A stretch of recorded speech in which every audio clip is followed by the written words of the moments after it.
We'll get started. All right. Okay. All right. Welcome to the LiveSOBER Podcast and YouTube. We have a special guest today, and I got to start off by reading something here. Trudging along on this journey of change, it's not a comfortable path, but a path my soul has chosen. I continue to ask Spirit, how can all this pain, this heartache, these changes empower myself, my family, and others? What lessons am I learning for expansion? Emotional pain is hard and I want to be efficient. What karmic patterns stop here? There are big wounds right now being cracked wide open to be healed. I feel them fucking hard, along with all the collective pain I already feel deeply for our world. My ancestors and my guides are speaking loud and clear. I hear them in the trees, in my dreams, and in my thoughts. They are saying, we are holding you tight, love, walking beside you with our hands on your back. You are protected. You are loved. Keep walking that path with your chin up. Continue to be yourself, authentic to your soul. We see when we heal ourselves, we heal the world. It starts with you. Walk your path like a boss bitch. You will feel pain, but it will pass. You will lose people that are not of your highest, greatest good. Your soul contracts with others will expire, as soul contracts often do. The pain will slowly subside. You will feel freedom. You will experience many magical moments. This, my love, is all waiting for you. We need you to stay sober with sound of mind, sweetheart, throughout each of these moments. This will allow you to experience this expansion fully, so it will heal the way it's intended to. We have been preparing you for this, and we believe in you. From your love, from your guides and ancestors. So, with that, some words written on your Facebook page from Melissa Cleary. Welcome to the LiveSOBER Podcast. Thank you so much. It was powerful hearing you read those to me as I wrote those to me during some difficult times, and they ebb and flow in our lives. And thank you for picking that and reading it. Yeah. Well, I follow you on Facebook, and anyone who's a friend of Melissa knows that her Facebook page is a source of inspiration and truth. And just very excited to have you on here to share your stories. Yeah. And this post goes on and it talks about like the cycles of the moon, and it seems like you're just, this idea of being connected and your ancestors like talking to you, and let's just start there. Well, can you form that in a question? What would you like to know? What part of it would you like to know? Well, I mean, I don't think about my ancestors or nature talking to me kind of the way that you do. That's something that you highlight a lot on your page. And where does that connection come from? Where do you see that? Okay. That's a big question. It is a big question. Try to sum it up. Yeah. Spirituality is first and foremost a huge cornerstone in my recovery and even in my own life. And I choose to, I'm trying to find the right words. Religion, spirituality has always been a huge interest of mine, and I believe that we all have to seek our own, where it's intimate to us. Right. And that's where God, where spirit, where ancestors sit, where they are, is in those intimate moments. My first connection to honestly, for me, it's whatever you choose to call it. It could be Yeah. God, it could be Jesus, it could be spirit, it could be higher power, Sure. divine, it could be Buddha, all that I believe has the same intentions. Somebody greater than us, Yeah. wrong and right, and things in between, but that's a whole nother, Yeah. that's a whole nother thing. Well, and that was a lot. So why don't we take a step back maybe and just, let's talk about maybe just like you growing up and like your story, like where were you born and. So I grew up here in Delaware, actually, an only child. And with that, my parents were divorced when I was very young. Never really thought that affected me, but now I can see as I'm healing these wounds and working with ancestral lineages, where it did affect me in this life, and where that karmic has come in from the past, and I'm healing it. Part of my purpose here, I believe, is healing the karmic. So karma is not good or bad. I truly believe that I'm all over the place again. That's all right. Gosh, I truly believe that we come here to expand in X, Y, and Z. Okay. And expansion is not just up, but expansion is all encompassing. 3-dimension, 4-dimension. Come here to expand in abandonment, which I believe that I have, because I was, I've experienced a lot of that. Then for me, so I experienced abandonment to also learn the depth of somebody not abandonment or inclusion, what that really feels like and how good it feels. It's all these things. So as a young girl, I always just knew that there was something greater out there. I would find it in nature. Grew up in an alcoholic home. With your mom or your dad? Or so I grew up with my mom, and my father was an alcoholic as well. He was in 12-step programming his whole life, on and off. And he passed away a couple years ago, honestly, due to suicide, which was really hard to take in. So I grew up with my mom and my stepdad. Loved trees, loved nature, used to climb trees when I was little. And you were by yourself kind of with that. Yeah. And so did you find, it was nature like friend almost, or? It literally was like, who names tree branches? I named tree branches when I was young. And that was my escape. So when it would get too crazy at home, we had woods in the back, or I would climb these tall pine trees. And I would just be, or listen to my, 90s grunge music with my CD player. And And that's where I found spirituality, was in nature. And that has flowed through my life, and has only gained so much more depth as I continue to walk the journey.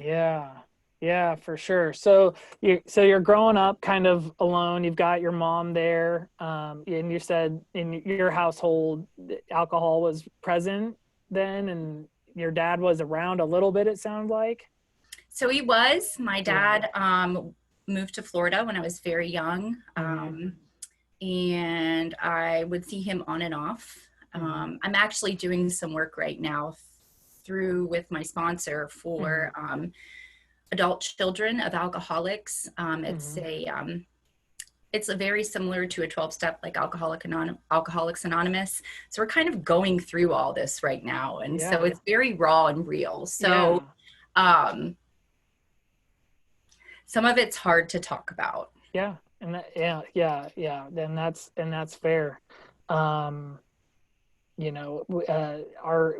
Our childhood, it leaves such a huge imprint, and I think, I don't know, one person who, and that's why, starting the conversation with, well, how did you grow up is so important to know, and to kind of like, where are you from? And you use that word abandonment a few times, and to kind of feel that way, and then being a solo child, that's something it's gonna affect you no matter what, and you see it the other way too, where it's like, oh, well, I grew up in this house and there were so many kids that I didn't feel like I mattered because, I was kind of lost in the pack too, so it kind of goes every which way. So you're born here in Delaware, and did you like school? I mean, what were you into? I know you're into art, and I mean, I totally like school. I actually was into music. I played in the orchestra. I was super competitive, definitely first chair flute player. Okay. And Gotcha. no, it is not true that that's what happens at band camp with flute players. I didn't ask, but that's fine. But I also was a swimmer. So I was a distance swimmer on the swim team. Okay. And of course, anything to do with water, like I'm all in. Okay. I lifeguarded at Mingo. So it was, Okay. I had a fun time. Yeah. I experimented with alcohol and drugs and, psychedelic acid trips. And when was that? High school? Was that? Yeah. Junior and senior year mostly. Yeah. Mm-hmm. Yeah. And having seen your parents kind of struggle and do that, did you recognize that in yourself at all ahead of that? Were you conscious of that when you started looking at substances and things like that, or was that not something you were considering? I didn't consider it like in the terms of I don't want to be like them, because they were my normal. And what I can tell you about them is that they got up, they went to work every day, they provided my needs. I felt loved in my home. And it just was, you came home and you had a cocktail after work. And on the weekends, it was kind of a party. I remember not liking it and feeling lonely and lost when they would do that. But with myself, no, not so much. There was a point in high school where I stopped feeling like I fit in. And I hear this a lot with people. I never felt like I fit in anywhere. That's where the competitiveness. So I had to be the best flute player or, the best at everything to try to prove to myself that I was worthy, that I was worth it. And I started finding easier instant gratifications with the people and the places and the things that I was doing when we started using alcohol, using drugs. It was easier to fit in. Right. Yeah. So that kind of what helped with your social network a little bit, I guess, is that a good way to put it? Yeah. So yeah, that's interesting that, that was just kind of like your normal life, like that's just the way it was, that, that, you come home and they drink or whatever. And for me, it was really different because, my parents, my parents were separated too, but neither of them drank. And so I kind of had this aversion to it when I went all through high school and even my first couple of years of college. So I had a very, all that stuff, I didn't want anything to do with it. And it was kind of almost, belligerently anti, substances. I was just like, I wanted everything to be like this natural feeling, if that makes sense. Yeah. But that's because of my childhood was, I got the talk of like, hey, this is a dangerous thing and you shouldn't, you need to be very careful. And so it's interesting how we kind of take different paths and sometimes end up at the same place. Yeah. So a lot of experimenting and stuff in high school. And I'm at some point, My dog is snoring. So yeah, that's fine. That's fine. At some point, it became something that wasn't serving you anymore. It seemed to serve you early on, though. It was fun. I had a lot of fun. But what alcohol and drugs showed me is I had a lot of repressed emotions. Depression is repression. So one of my spiritual teachers teaches me that. And so when I would drink or use, and how I like to put it, my emotional boundaries would come down. It became harder to repress and suppress the emotions that I felt growing up as a child.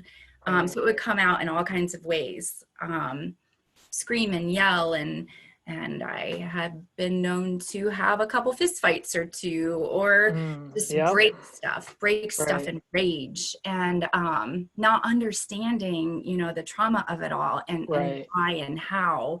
And I lived like that for a very long time, back and forth, just constant chaos.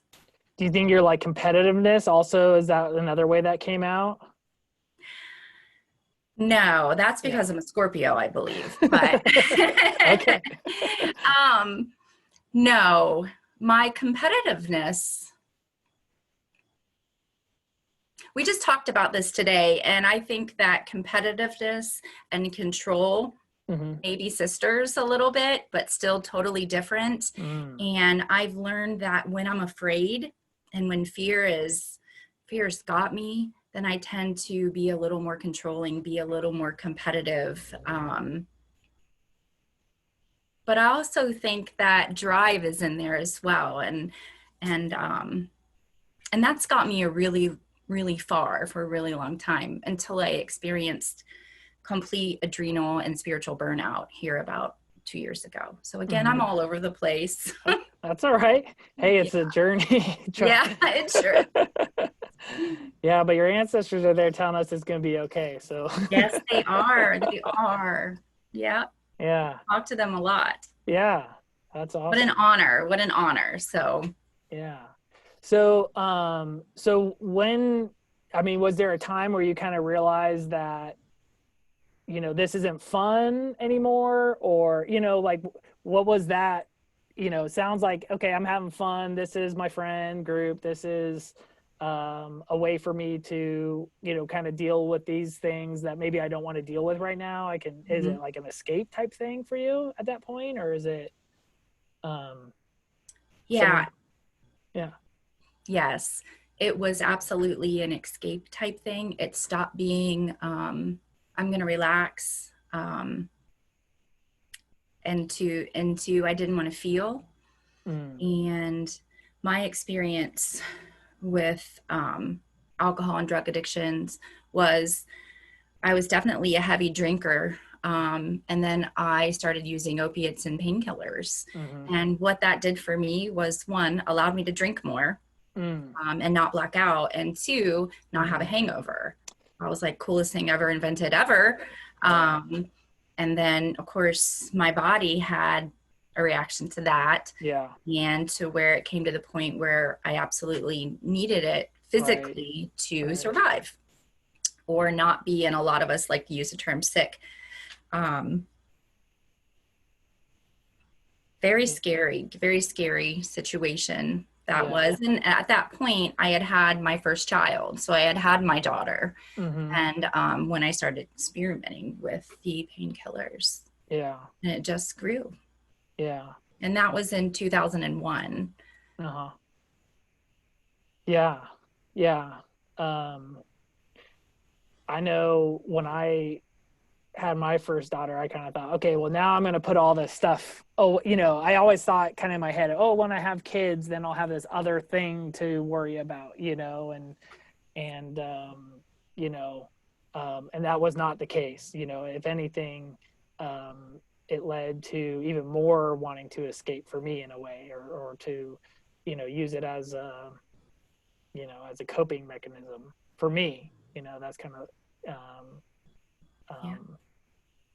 in some ways, I felt like it almost made, like, I would, for myself, I would almost say like, this makes me a better parent, because I'm like, can be more fun, and like I can, I'm here, and like, it's like a really crazy way to really think about it. But like, I specifically remember that, like, like, I'm gonna have a few beers and then read stories, and I'll be loud and crazy, or something. It's weird.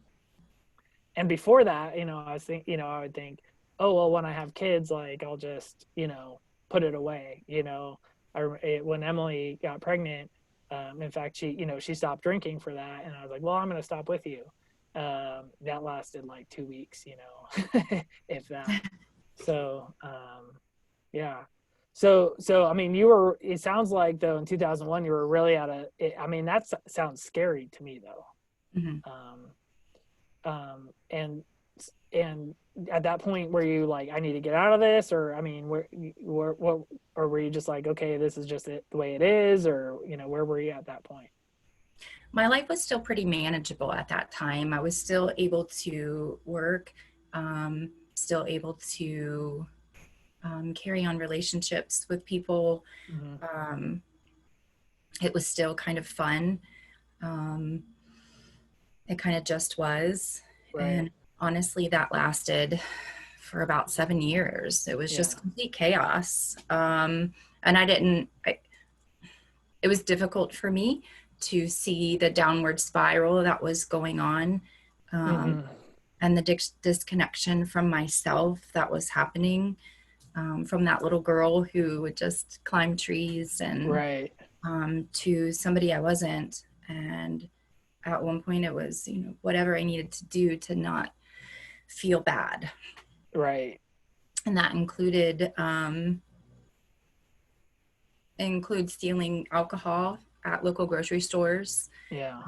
It included stealing school supplies for my children at local stores because I needed to get what I needed. Right. Included DUIs. And then, so me being Scorpio anyways, Yeah. I like to have the last word. Okay. You better believe I want to have the last word if I'm drinking, to the fact where I got no contact order or telephone harassment order. Wow.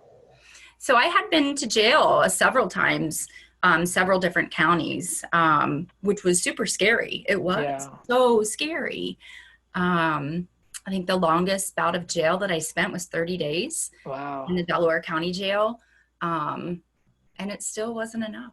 It wasn't enough. I mean, you know, I imagine there's somebody might listen to that and just be like what, you know, like they see you right now and they're like, wait a second, like, how do you not, okay, wait, what? And then you did what? For 7 years? What? Like, you know, you couldn't see the bigger picture there. You know what I mean? Like, you know, I think it's, it can be when somebody's kind of looking at it from the outside, it just seems like so obvious, you know, and almost like when you're saying it, you're saying it in an obvious way, like this was obviously bad, you know, but when you're in it, you can't see out of it, you know? So, I mean, what got you to see out of it, you know? A turning point for me, was I had my son, and I share this, so I'll share this here. Like I said, my life is an open book. I had my son, and I used while I was pregnant with him, and I have a lot of remorse from that. But I live the living amends with him, so that eases the remorse. So he's developmentally disabled. We don't know if it was because of my using or not. Right. And so that was a turning point for me, but it wasn't the quitting point. I had to go through some more pain. They say, get your shovel out because you're going to continue digging. And I continued digging. My mom passed away. My mom got very ill in 2009, and she was my rock. She was my everything, only child, and she had gotten sick with cancer. And I was living with her at the time, and you know, she said, listen, I have stage 4 cancer. And so for the next 4 months, I watched my mom die, drinking and using the whole time. And the only way for me to finally see it is when people put up a lot of boundaries with me. Nope, you can't live here. Nope, you gotta go. Nope, you got no money. And so I seeked out treatment. I seeked out treatment. It still wasn't enough, but I did it, and it was helpful.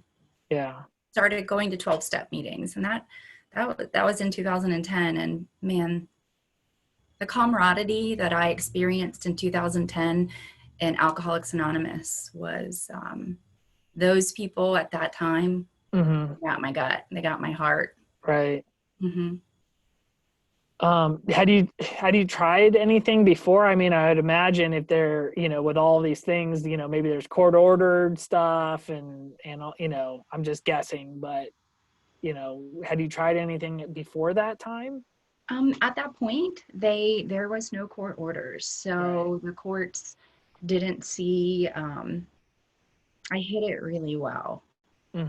Although they had to see something was wrong here, because here's this girl, she's never committed any crimes. And from 2007 to 2009, I was like racking them up. Right. Because of my alcoholism and addiction. Yeah. No, I had done Maryhaven. I did outpatient there. I had tried Suboxone. I don't know if any people are aware of what Suboxone is, but it is basically an opiate to get you off an opiate. And what I can tell you about that is on your marks, get set, go for Melissa. That's what that was. That was prescribed opiates, and I drank more and I used more. And they brought me to my knees. Yeah. Not everybody's experience. Right. But not helpful for you.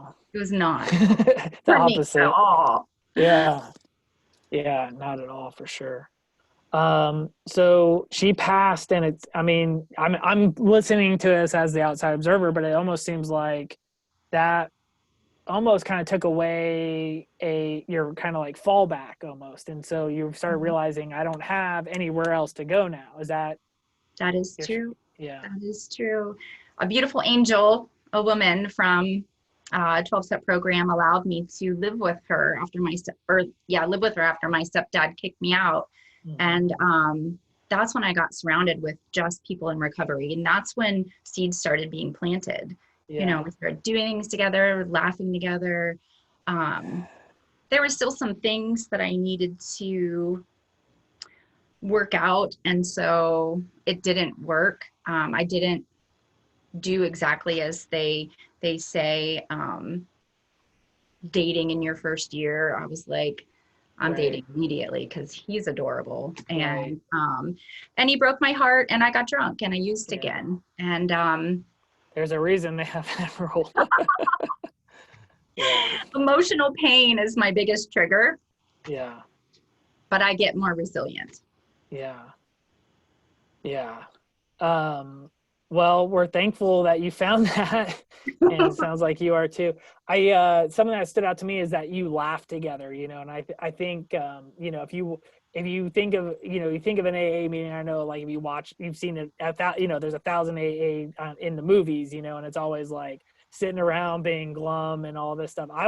My first meeting, I remember that was one of the things that stood out to me, is like, there were like many times where like people were like laughing like hard, including myself. And I didn't want to be, because I remember being in there being kind of like mad I was there almost.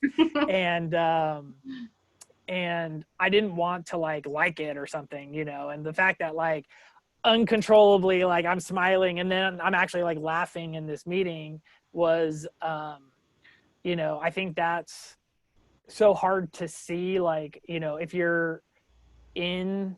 when you're in it, and you see the outside of it, it just seems so impossible that you're going to have fun. I think that word fun is also, you've mentioned that, is like, for me, that was a big part of it, is like, well, how am I ever going to have fun again? How is life ever going to be enjoyable? Because every good moment I ever had in life was when I was drinking. Well, that's only because I was drinking all the time, as opposed to, but that thing that you found fun there that's really stood out to me. So you're in the program, and it sounds like most people, I don't think most people walk in and then like, it's like a snap the finger and life is solved. It sounds like you're pretty normal in that way. And it was a struggle. Was there something that kind of like took you from kind of like trying to doing, if that makes sense? Kind of like the old Yoda saying, like, don't try, but do. Yeah. I love that saying. That's one of my favorite sayings, actually. One of my counselors at Maryhaven had that up in her office, and I we don't try, we just do. Yeah. And I think it's habit. So habit was part of it. So I went to a meeting every single day. Yeah. And then the other part of it was feeling a part of. I think that's a huge part. As humans, we want to feel that we matter and we want to feel a part of. I think those are two base components that I try to put together, for the women that I work with. Right. And so they were meeting those needs for me. That community is so important. Huge. It's huge. Community. Having people that can see you. And when I say see you, I don't mean like see you, but see your soul. And I need people like that in my life that can look at me and see my soul. Doesn't matter what I'm saying, but they see my soul. And Alcoholics Anonymous started doing that for me. Today I find it more places than just 12-step programs. But that's where I started finding it first. Yeah, there's something amazing about when you go into the rooms, like the honesty. And it's like 1 hour in one of those meetings, you're going to hear more honesty than you might hear all week, I think anyways, that being honest with each other, being honest with yourself, sometimes getting called out on, the canned statement that you've, kind of been that thing that you say in your head and then you say it out loud and somebody's like, no, like, tell us what's actually going on, or or you see somebody do that and then you're like, wow, if they did that, I might actually be able to outwardly admit it, or outwardly say something. And for me, I didn't do the 12 steps and AA wasn't a big part of my recovery, but I do remember going to my first meeting or my second meeting, and it was a discussion group, and we went around and it came to me and I actually got to say something. And I was like, the whole time I wasn't listening to anybody else. I was just thinking about what I was going to say. And I know that's like probably not what you're supposed to do, but no, that's what I was, but that's what I was doing. And like, I'm like, am I going to pass? Am I going to say I'm an alcoholic? Am I going to, cause we've all seen the movie, hi, my name is blah, blah, blah, I'm an alcoholic, blah, blah, blah. And so I'm like, what's the etiquette here? What am I going to do? And like, I just remember it got to me and it was like, I can't remember a word I said, but I remember I just started, I said, my name's Roger, I'm an alcoholic. And it was like verbal diarrhea and like all this stuff came out. And I just felt like a million-pound weight was lifted off of me. Wow. And even though I didn't, like, it wasn't part of my recovery in a big way. AA has played a big part of my life, but like, I didn't do the 12 steps and stuff like that. But, like, I love knowing that it's there, and like, I'll just go from time to time because I like to know that there's that place and that honesty, and I see that community, and sometimes I really wish I was a bigger part of that community too. But for me, it wasn't my place. But I, for to see people, and I've talked to so many people. I don't know if you know, but my dad was in AA for 37 years. He was 4 or 5 years sober when I was born. So without AA, I wouldn't be around. My parents dated in AA, so there's an actual story that kind of worked, I guess, a little bit. They didn't make it too long, but long enough to make me and my brother. So I'm thankful for that. So AA is a big part of my life. I wouldn't exist without it, that's for sure. So and saved my dad's life, I'm sure of it. But so you found community, you found that you can have fun and you can laugh and you're doing, and what was there a day, like, do you have a sober day, or do you have it, was there like, this is the day, or was it like, I don't know. Yeah, I do. My sobriety date is October 31st of 2010. Halloween. I know, it was for sure Halloween. Like, that's right. Coming in right. And I found myself backed up against the wall, lost everything. My kids were with their father. My mom had died, lost it all, right. And wasn't able to work. And I was being kicked out by the woman, and all I can tell you is I remember going out into the yard, falling to the ground and slitting my wrists. Wow. In so much pain, not wanting to commit suicide, Yeah. wanting somebody to, it was almost a manipulation thing. Like, please don't give up on me. In my brain, that made sense. Like, And help me. yes, it was my last help me call. Yeah. And that was on Halloween nope, it was on the 30th. Gotcha. And so then I went to the hospital. Very first time I was honest with emergency care people. You know, Right. I had been red flagged in emergency rooms, and rightfully so. Right. and I actually did a week stay in the mental health part of the Marion Hospital. And I didn't talk for 3 days, and I grieved, and I needed to be there. We had make your own pizza day, and I was like, okay, that'll be fun. And of course we got like plastic silverware. Right. You know? Yeah. Oh, what happened to my Yeah. life? So that was the beginning of everything. And then I actually went and lived in sober living in Reynoldsburg for 2 years. Yeah. I can say anything that was the hugest part of my recovery. What I found there really was another big foundation building block. Yeah. Internally, my heart has a written grateful contract with the people that were there. How did that happen? So you go to the hospital, obviously you're there, they're saying, okay, she's, suicidal. I'm guessing, they're, I was. We got a suicidal person here. Crazy. Okay. We see that they're on opioid, and are they sending you to this place in Reynoldsburg? Is this your choice? I mean, you know what I mean?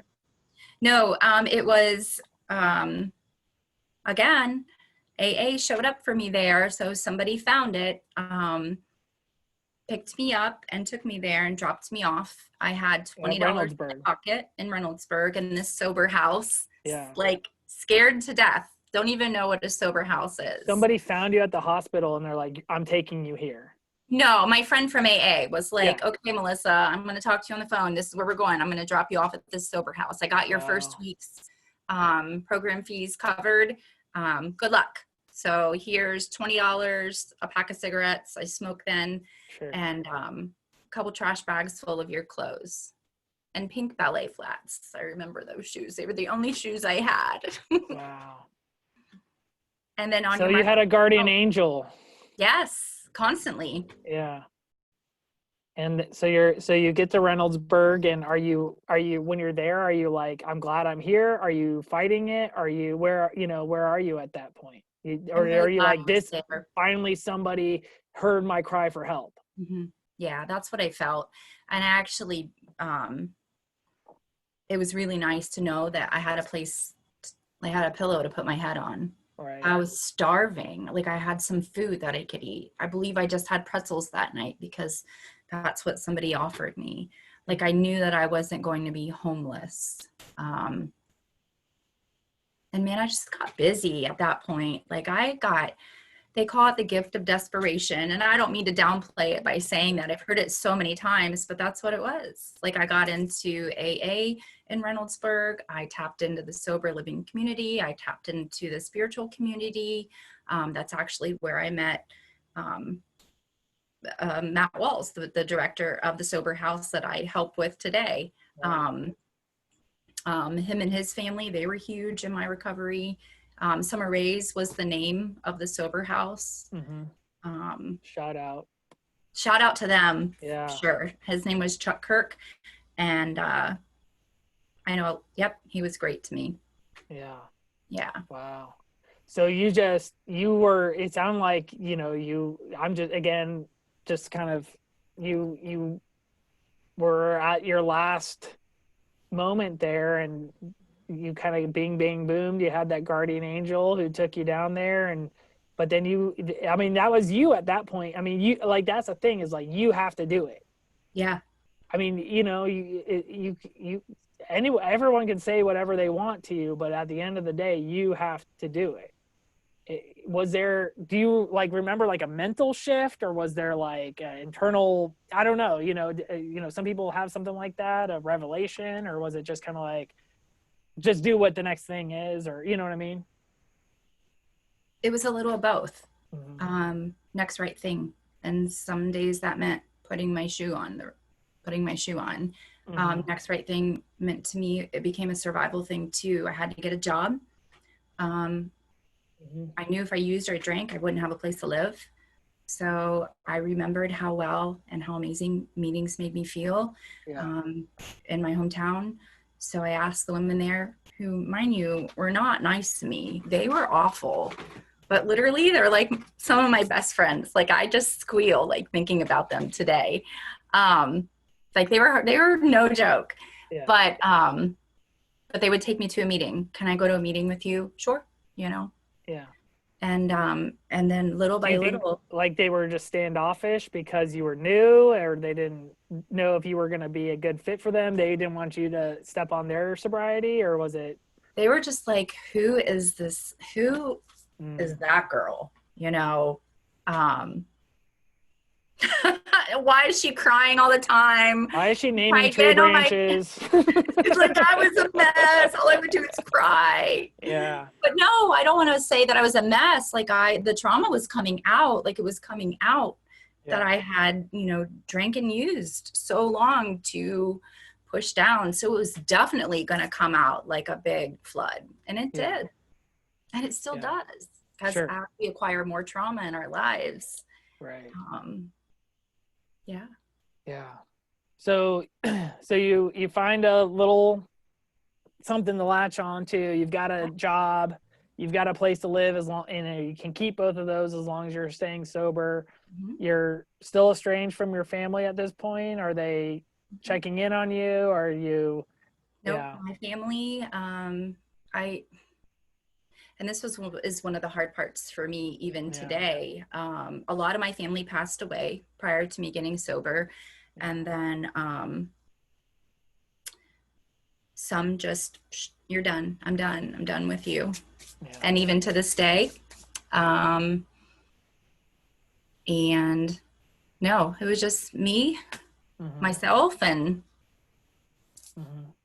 the angels and gods from above, or God for sure. Your ancestors. And literally, if my mom could have handpicked and plopped me there, I know that she did.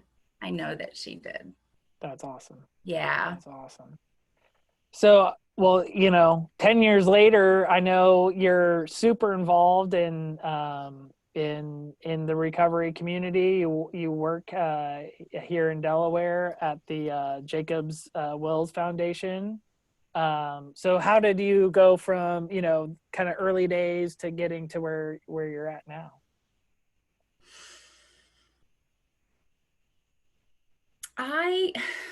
I became addicted to having accomplishments. Honestly, I've gotten a chance to get really real this year. 2020, for a lot of people, it's a real and raw year. Like, it's the year to get real, get honest, get aligned, get authentic, heal it, bring it up. And so this is where the drive piece comes in. So I had a lot of drive, and that drive was fear driven, but it got me really far. So I was afraid to relapse. I was like, I'm not going to relapse. So there was ego there. There was drive, all the things that I needed to do to get my children back. Is that kind of like, I want to be first chair of being sober? Yeah. In a way? Absolutely. Yeah. I want to be the queen of the sober house. No, I'm kidding. No, I was always very humble. Yeah. I knew what I wanted, so I knew what I wanted. I knew I wanted to get my kids back. And that was a 1.5-year custody battle, and it was beautiful and it worked out. And, I knew that once I got my kids back, that what kind of mom I wanted to be, and that kind of wore me out. Yeah. But I did that. I knew I got my own place. I rented a little house in Reynoldsburg. I found this, I found somebody in recovery who we connected with, and I didn't date for a year for 2 years. And then started dating again. And, you know, with that man, I married him. And, you know, it was good for a long time until it wasn't good anymore. Sure. Because people change. And, Yeah. But it sounds like it was a good part of the recovery process, and you guys supported each other. Wonderful. Yeah. You know, Good. we bought a house and we raised our kids together for a really long time. My kids started feeling safe again. I started feeling safe again. I believe that safety is feeling safe. And I talk a lot about feeling safe. It means so many other things than just physical safety, safe in our bodies, safe in our voice, safe in our homes, safe in our environment, safe in who we are. It encompasses so much. But when we begin to feel safe, or when we have people that nurture that safe feeling, then we grow. So I'm grateful for those years, because I did a lot of growing. Yeah. You know, the Maslow's pyramid is the bottom is feeling safe, right? You know, you can't get any higher until you have, you know, food, water, shelter. And then the next one is like that safety, and then belonging. And then once you have those things, then you can actually start, you know, doing the things that you want to do with your life. But if you don't have those, you can't just jump to the top. You know, something I learned back in high school, and it still comes up like all the time. And you realize, like, well, you know, I see it all the time where, you know, you're trying to do things, and like, if you don't have the base of your pyramid strong, then you can't kind of get those top things that are harder to achieve. So, yeah. And then, so what are you up to now? You're just tell us. I know that, especially with COVID in my and everything. Home office. Yeah, exactly. COVID has been a trip. Yeah. What am I up to now? So I just moved. I moved to Delaware in October, and we got a house up here with my children. And that has been a huge healing process from being divorced. And what I've learned is I should not feel this way at almost 10 years sober. There's a lot of hurts and trauma coming up. And so I'm dealing with that. You know, I have good days and I have bad days. I love my home. I love this neighborhood. I'm active with, you know, my son, and he's doing good things. My daughter just graduated high school. Yeah, I saw that.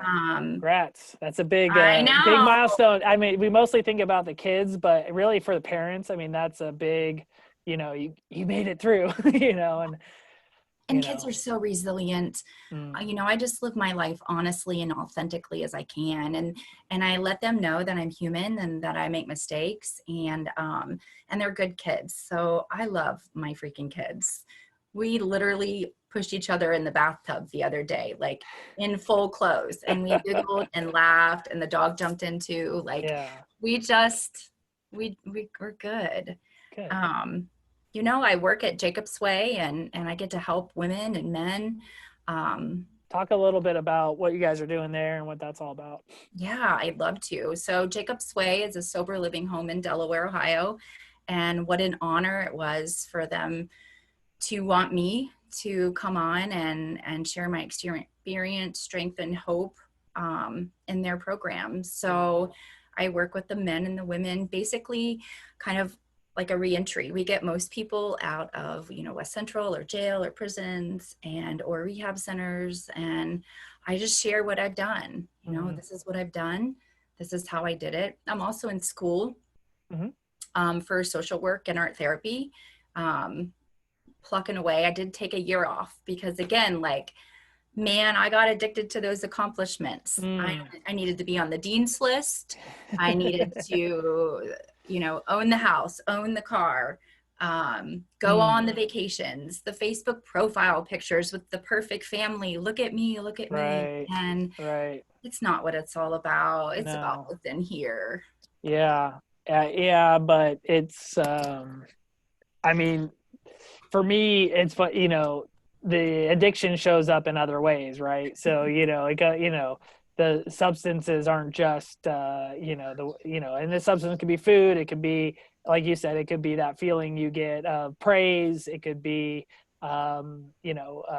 having the fancy toy, there's just so many ways that we can, our brain is full of chemicals to begin with. So there's lots of ways to trigger those.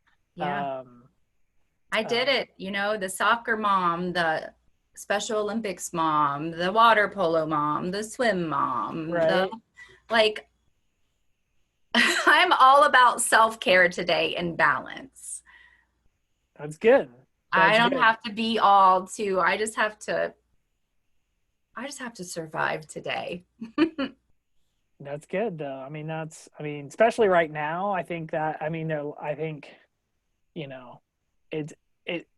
this crisis has really thrown into light a lot of things. I know for me and my family, it's like I was kind of burning the candle on both ends at work, and my goal was to be home for dinner one night a week, and like that was like a goal, and I remember when we closed the Y on the 16th or the 17th was our kind of last day, and I was home for dinner on the 17th, and I was like, well, I'm home for dinner, I guess I'll be home for dinner tomorrow too.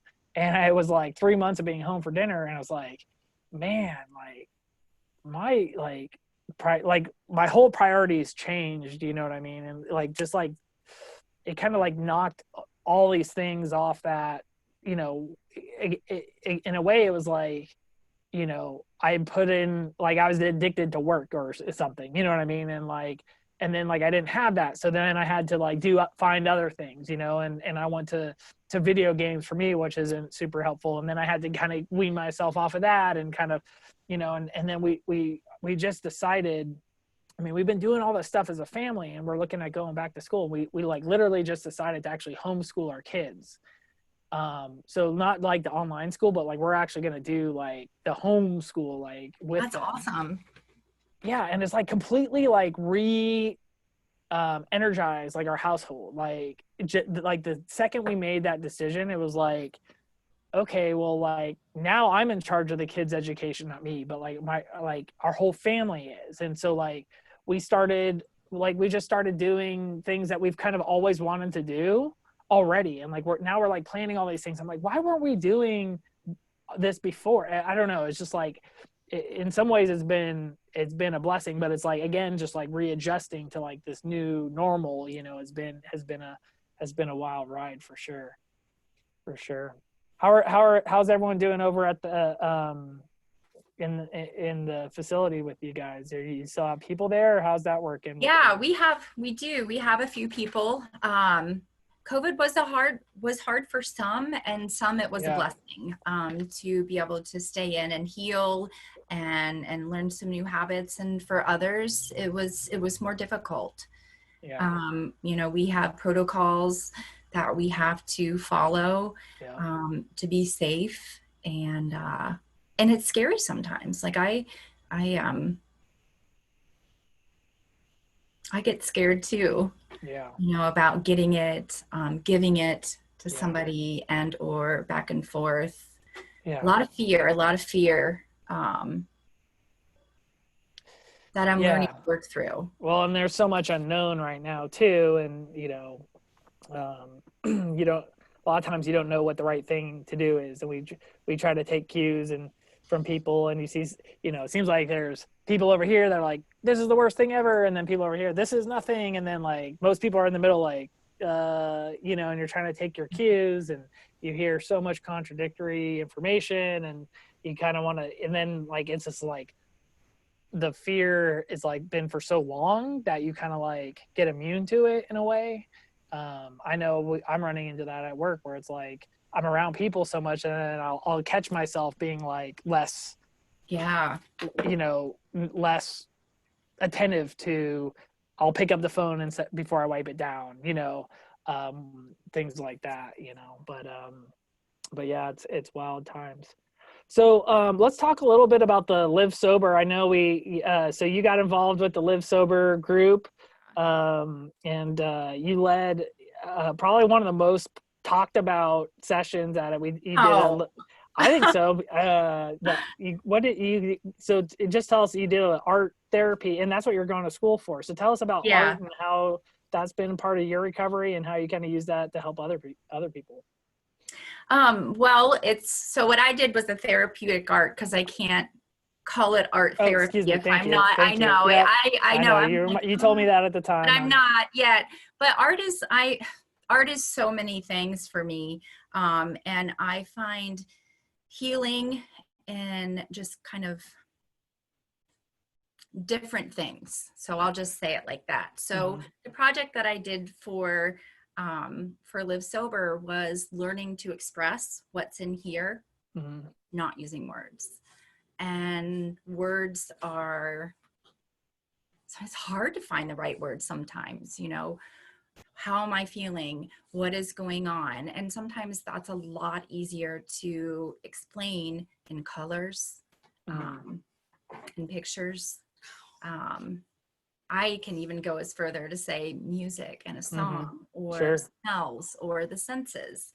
And so that's what I did. I wanted to help people explain or see, I don't know, not explain, but they can visually see what's inside here. And I saw a lot of cool things.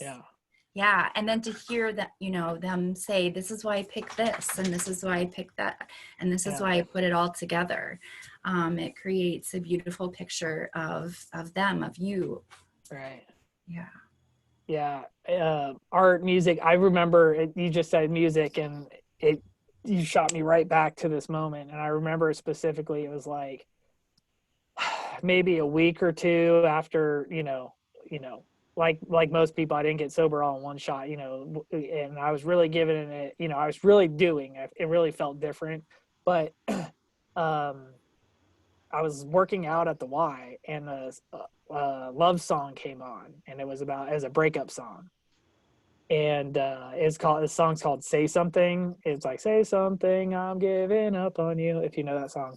And I just it was like me, like that song was me breaking up with alcohol. And like, I was like literally crying on the fitness floor of the YMCA, like listening to this like breakup song.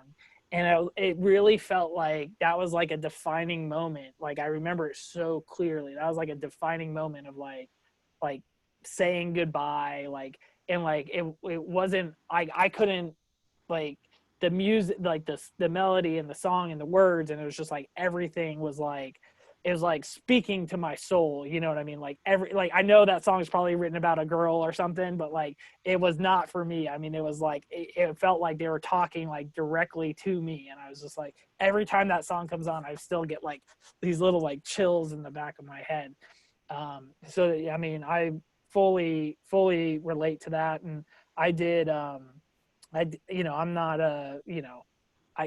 everybody says, oh, I'm not a great artist. Even Picasso probably said that. But, I can draw stick figures. Yeah.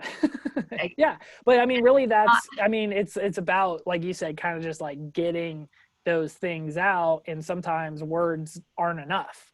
Or it's easier to put it, oh yeah, I relate to that picture, and this is why. And like, you're seeing all these things in that picture that somebody else going to look at it and go see something completely different, which is one of the really great things about art and music and all of those things. So good stuff. And spiritual moments.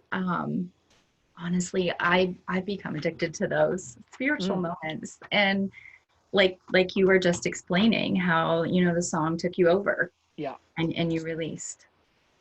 That stuff is cool. Yeah.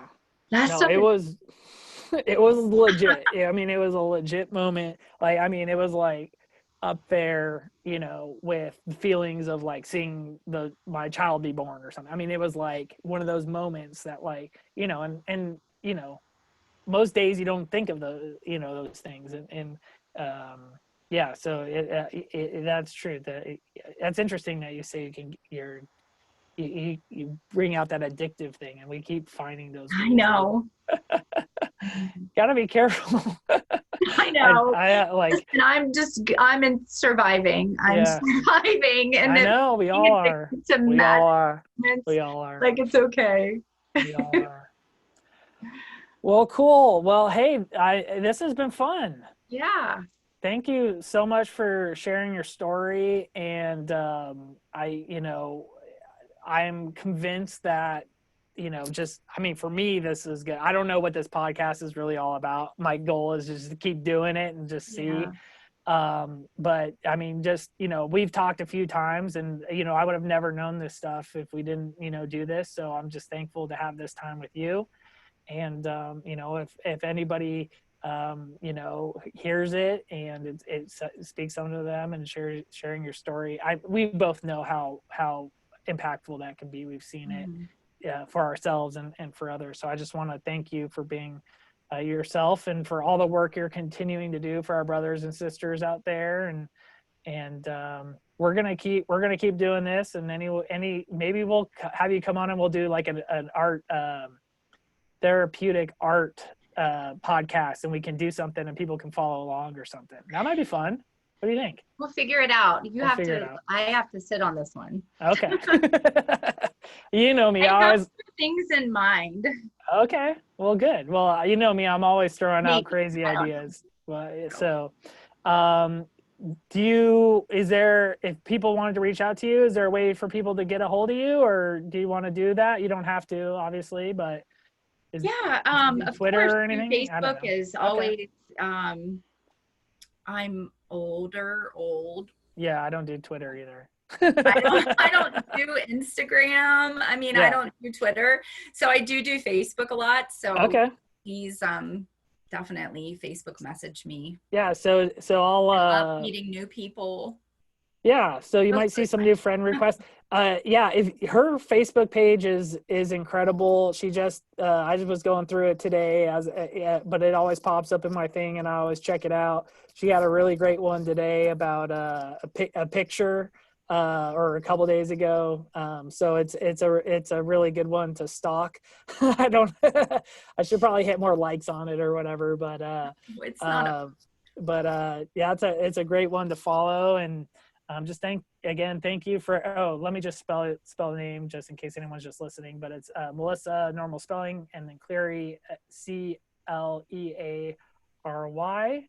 And thanks for all you're doing for our community, and thanks for this time. I just honor you, and thanks for allowing me to read that to everybody too, that your message from your ancestors to you, and I think they're really to everybody. So thank you for that. It's so hard to take compliments. So I always tell the women, put your hand on your heart and say, "You're welcome." That's beautiful. Yeah, it's hard. Guys too. Yes, you're welcome. You're welcome. All right, guys. We'll see everybody later. Go and live sober.